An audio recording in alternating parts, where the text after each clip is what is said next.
Trading করে বাংলাদেশের একটা গ্রামের ছেলে, একটা খ্যাত ছেলে একদিনে 1 কোটি টাকা ইনকাম করে ফেলছে। বাংলাদেশি টাকায় একদিনে 1 কোটি টাকা ইনকাম করে ফেলছে একটা গ্রামের ছেলে, একটা খ্যাত ছেলে। এখন জানি এই ঘটনাটা আপনারা বিশ্বাস করবেন না, আসলে এই ঘটনা একটা সত্য ঘটনা, একটা বিশ্বাসযোগ্য ঘটনা। আমিও প্রথমে এই ঘটনাটা বিশ্বাস করি নাই, তারপর যাচাই বাছাই করে দেখলাম হ্যাঁ এই ঘটনা একটা সত্য ঘটনা। ভাই, ওই ছেলের কৌতূহল সম্পর্কে আপনারা যদি জানেন, ওই ছেলে যে কী পরিমাণ কৌতূহলী ছিল এই ট্রেডিংয়ের ব্যাপারে, আপনারা এই ঘটনাটা শুনলে আপনারা বিশ্বাস করতে পারবেন না। যারা ট্রেডিং করতে আগ্রহী তারা এই ঘটনাটা শুনলে আপনাদের ট্রেডিংয়ের প্রতি আরও বেশি আগ্রহ বেড়ে যাবে। তবে একটা কথা আমি বলে রাখি ভাই, আমি এই ভিডিওটা বানাইতেছি, ঠিক আছে, এই ভিডিওটা আমি একটু এডিট করতাম না ভাই। ভিডিও এডিট করতে অনেক কষ্ট ভাই, আর ভিডিও এডিট করে আমার কোনো লাভ নাই, কারণ আমার ভিডিওতে ভিউ হয় না। আমি ভিডিও এত কষ্ট করে এডিট করে কোনো লাভ নাই। এই ভিডিওতে আপনারা একটু আউট ভয়েস শুনতে পারবেন, মানে এখান দিয়ে লঞ্চ যায়, বুঝছেন নি? আমি যেখানে ভিডিও করতেছি একটা নদীর পাড়ে, এখান দিয়ে লঞ্চ যায়, টেম্পু যায়, বা বড় বড় ছোটো ছোটো নৌকা যায় যেগুলোর মিশিং আছে। এই শব্দ আসতে পারে আমার ভিডিওতে। ভাই, আমার পক্ষে সম্ভব না ভিডিও এডিট করা। আমি ভিডিও যেমনি বানাইতেছি এমনি আপলোড করে দিব, ঠিক আছে? তাহলে ওই ঘটনাটা শোনেন।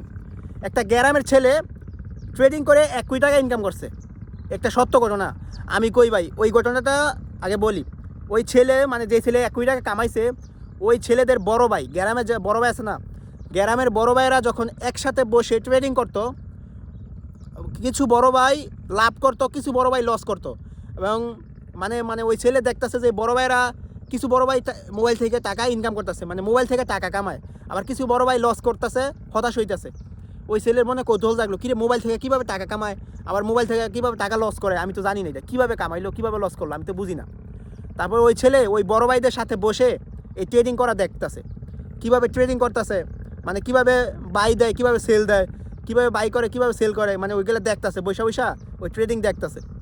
দেখা মানে বড় ভাইয়েরা একবারে রিয়েল ট্রেডিং করতেছে, কোনো ডেমো দিয়া না, রিয়েল ট্রেডিং করতেছে। $1, $2, $5, $10 দিয়া তারা রিয়েল ট্রেডিং করতেছে। কিছু যেই বড় ভাইয়েরা মনে করেন লাভ করে, ওই বড় ভাইয়েরা খুশিতে খুশিতে আলহামদুলিল্লাহ বলে, এটা বলে আমি টাকা কামাইলাইছি বা আমি ইনকাম করছি, এগুলা বইলা ওই ছেলে দেখা, ওই ছেলে মনে একটা কৌতূহল যায়, কিরে মোবাইল থেকে টাকা কামাইলায় কীভাবে, আবার টাকা দেখে তোলে, বিকাশের মাধ্যমে তোলে বা রকেটের মাধ্যমে তোলে, আবার দেখি ব্যাংকে যাওয়া অনেক মানুষ টাকা তোলে, আমি ওই ট্রেডিং করবো, ওই ছেলের মনে একটা ধারণা। তারপর ওই ছেলে কী করলো, একটা বড় বাইরে দিয়া একটা কোটেক্সে একটা অ্যাকাউন্ট খুললো, এবং বাইনারিতে একটা অ্যাকাউন্ট খুললো। তারপরে ওই ছেলে অনেক কষ্ট করে ওই $10 টাকাই, $10 টাকা ওই ছেলে অনেক কষ্ট করে জমানোর পরে $10 টাকা জমানোর পরে ওই ছেলে কী করলো, একটা বড় বাইরে দিয়া সেই টাকারে $10 কনভার্ট করে বাইনারির মাধ্যমে ওই ছেলে ওই কোটেক্সে ঢুকানোর পরে ওই ছেলের ভাগ্য ভালো আর কি, বোঝেন নাই? তারপর ওই ছেলে কী করছে জানি, প্রথম $2 দিয়ে ট্রেড করছে। প্রথম $2 দিয়ে ট্রেড করার পরে ওই $2 লস হয়েছে, বুঝছেন? লস হওয়ার পরে তারপরে ওই ছেলে একটা রিস্ক লইছে। রিস্কটা হচ্ছে আর থাকে $8 থাকে না, সেই $8 কী করলো, একবারে মাইরে দিছে। একবারে মাইরে দেওয়ার পরে ওই ছেলে ভাবছে এবার কমে লস হইব। তারপর ভাগ্য ভালো ওই ছেলের, $8 ছেলে পাইছে $15, দিতেছে 90%, দিতেছে, ট্রেডিংয়ে লাভ দিতেছে, বুঝছেন নি? $8 মারছে, পাইছে $15, 90% লাভ দিছে। তা ওই ছেলে কী করলো, ওই ছেলে $15 পাইছে না, বিষয়টা এই ছেলে টাকা বার করে নেবো না। ওই ছেলে কী করছে, কয় যা টাকা যাইলে যাইব, এটা কইয়া ওই ছেলে কী করলো, ওই $15 আবার মাইরে দিছে।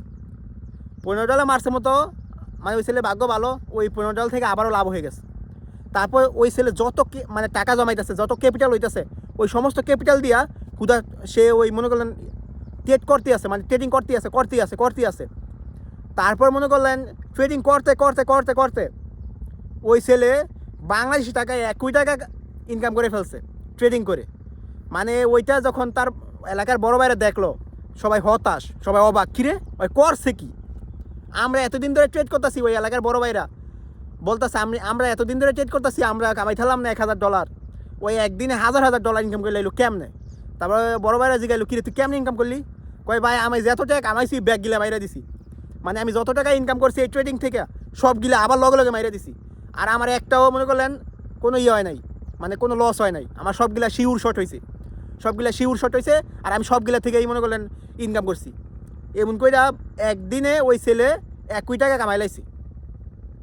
মানে এটা মানে ওই এলাকার বড় বাইরে দেখা বা ওই জায়গার মানুষ দেখা ওরে নিয়ে ভিডিও বানানো শুরু করে দিছে। ভিডিও বানাইতে বানাইতে ওই ছেলে অনলাইনে বাইরে লেগে গেছে গা। ওই ছেলের নামটা আমি বলি, ওই ছেলের নামটা আমি না বললাম, ঠিক আছে? আপনারা অনলাইন থেকে বার করে নিয়েন।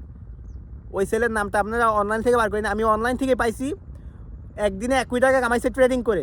এটা আপনারা লিখে সার্চ দিবেন, ওই ছেলেও আইব এবং ওই ছেলের গ্রামের নামও আইব। দেখে না ওই ছেলে মানে আমি তো বালা করে ঘটনাটা বলতে পারলাম না। আপনারা ঘটনাটা শুনলে ট্রেডিংয়ের প্রতি আপনাদের আরও আগ্রহ বাড়বে। আর হ্যাঁ, আরেকটা কথা বলে দিই ভাই, ট্রেডিং একটা ভালো জিনিস না আমি মনে করি। কারণ ট্রেডিং করে মানুষে সবাই যে লাভ করবে বিষয়টা এমন না। ট্রেডিং করে অনেক মানুষ লস করতেছে, ট্রেডিং করে অনেক মানুষ নিঃস্ব হয়ে যাইতেছে। তাই ভাই ট্রেডিংয়ে যাদের নলেজ আছে তারা ট্রেডিং করবেন, যাদের নলেজ নাই ভাই আপনারা ট্রেডিং করেন না। কারণ আপনাদের লস হওয়ার সম্ভাবনা 99%। ভাই 1% দিয়ে আপনি কিছু 1% দিয়ে কখনো আপনি ট্রেডিং করে লাভ করতে পারতেন না। তাই যাদের নলেজ আছে ভালো তারা ট্রেডিং করবেন ভাই, নাহলে ট্রেডিংয়ে যায়েন না, আপনার টাকা টুকা নষ্ট হইব ভাই। আর হ্যাঁ, আরেকটা কথা, এই ভিডিও আমি কোনো এডিট করতাম না, কিছু করতাম না, যেমনি ভিডিও বানাইছি আমি এমনি আপলোড করে দিব, কিছু করার নাই ভাই।